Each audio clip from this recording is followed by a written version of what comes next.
আসসালামু আলাইকুম, কি অবস্থা সবার? আমি টুটুলাসির সাথে and you are watching Hablu programmer. VS code full কোর্সের 19 নম্বর ভিডিওতে আপনাদের সবাইকে স্বাগতম। আজকের ভিডিওতে আমরা দেখব আমাদের ভিএস কোড এডিটরে কিভাবে গিট ইউজ করতে পারি। সো গিট বলতে আমাদের মাথায় কি চলে আসতেছে? সোর্স কোড ম্যানেজমেন্ট যেই সফটওয়্যার বা সিস্টেম, সেটাই কিন্তু বোঝাচ্ছে এখানে। সো গিট অ্যান্ড গিটহাব সম্পর্কে আমাদের আগের কিন্তু একটা প্লেলিস্ট রয়েছে, সম্পূর্ণ প্লেলিস্ট। আমরা আজকের ভিডিওতে সেই প্লেলিস্ট সম্পর্কে এবং নতুন আরও কয়েকটা টপিক নিয়ে আলোচনা করব। সো বেশি কথা না বাড়িয়ে শুরু করছি আমাদের আজকের ভিডিও। ফিরছি ইন্টোর পর।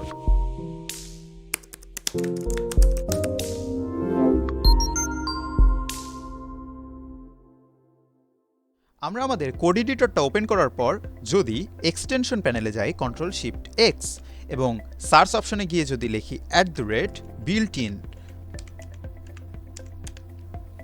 তাহলে আমাদের ভিএস কোড যে সকল জিনিসপাতি দিয়ে বিল্ট ইন করা সেগুলোর কিন্তু এখানে চলে আসবে। এখানে কিন্তু আমরা দেখতে পাচ্ছি গিট, অর্থাৎ ভিএস কোড এমন একটা ইন্টেলিজেন্ট সফটওয়্যার যার মধ্যে এই জিনিসপাতি দিয়ে তাকে বিল্ড করা হয়েছে। অনেক কিছু কিন্তু এখানে রয়েছে।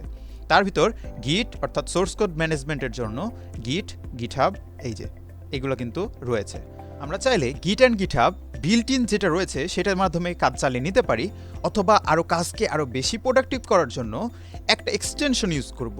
সো এক্সটেনশন বারে গিয়ে আমরা সার্চ বারে গিয়ে লিখব গিট। তাহলে আমাদের এখান থেকে এই যে গিট লেন্স টাইপের একটা যে এক্সটেনশনটা দেখাচ্ছে, এই যে 13 মিলিয়ন ডাউনলোড। ওকে, সো এই এক্সটেনশনটা আমরা ইনস্টল দিয়ে দেব। তাহলে আমরা এখান থেকে নিচে আমরা দেখতে পাবো এখানে কি কি করতে পারবো।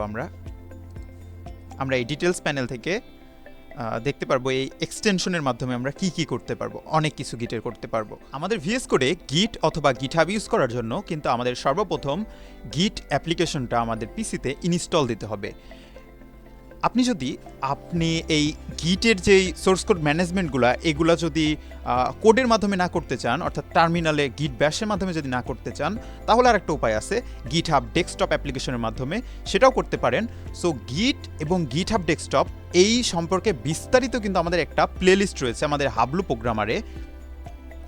সো আমাদের গিট অ্যান্ড গিটহাব যেই প্লেলিস্টটা রয়েছে, অর্থাৎ সেই ভিডিওগুলো যদি আপনি দেখতে চান, তাহলে হাবলু প্রোগ্রামারের প্লেলিস্ট সেকশন থেকে এই যে গিট অ্যান্ড গিটহাব টিউটোরিয়াল বাংলা, এই প্লেলিস্টটা আপনারা ফলো করতে পারেন। আমরা এই প্লেলিস্টটার লিঙ্ক এই আই বাটনে দেওয়া থাকবে, অর্থাৎ এইখানে দেখবেন একটা পপ আপ আসবে, অথবা ভিডিও ডেসক্রিপশনে আমরা এই লিঙ্কটা দিয়ে দেব। আপনারা প্লিজ গিট অ্যান্ড গিটহাবের ভিডিওটা দেখে আসবেন, তাহলে আরও অনেক সুবিধা হবে ভিএস কোডে গিট অ্যান্ড গিটহাব ইউজ করতে। তো এখন চাইলেই কিন্তু আমরা আমাদের টার্মিনাল থেকে এইভাবে আমরা টার্মিনালটা নিয়ে আসার পর এখানে তো পাওয়ার শেল রয়েছে, আমরা পাওয়ার শেলটাকে চেঞ্জ করে গিট ব্যাশ, অর্থাৎ আমরা যেই আমাদের গিট অ্যান্ড গিটহাব টিউটোরিয়ালে কিন্তু দেখিয়েছি কীভাবে সেট আপ করতে হয়, কীভাবে ইনস্টল দিতে হয়, সম্পূর্ণ কিছু আপনারা প্লিজ সেই প্লেলিস্টটা আগে দেখে আসবেন। সো এখান থেকে গিট ব্যাশ নিয়ে আসার পর আমাদের রিপোজিটরি কিন্তু সম্পূর্ণ কাজ করতে পারি, অর্থাৎ পুশ করা, পুল করা, যত ধরনের কাজ আছে সব কিছু কিন্তু আমরা ভিএস কোডে কোড করা অবস্থায় এই যে গিট ব্যাশ রয়েছে এখান থেকেই করতে পারি। সো একটা ডেমো দেখাই দিয়ে আমরা দেখি যে গিটের আমাদের ঠিকভাবে ইনস্টল হয়েছে নাকি ভার্সন। ওকে, তার মানে এই যে আমাদের দেখাচ্ছে গিট ভার্সন 2.32, অর্থাৎ সাকসেসফুলি কিন্তু গিট আমাদের ইনস্টল দেওয়া রয়েছে। এখন আপনাদের কাজ হবে হলো আমাদের সেই প্লেলিস্টটা ফলো করবেন, তাহলে আপনারা গিট অ্যান্ড গিটহাবে একদম একটা ইন্টারমিডিয়েট লেভেলের ধারণা পেয়ে যাবেন। অ্যান্ড তারপরে এসে ভিএস কোডে সেই কোডগুলো অর্থাৎ গিট অ্যান্ড গিটহাবকে আপনারা ইউজ করবেন। এটাই হবে আপনাদের কাজ। আজকের ভিডিওটা এই পর্যন্তই ছিল। দেখা হচ্ছে নেক্সট ভিডিওতে। Have fun, take a risk.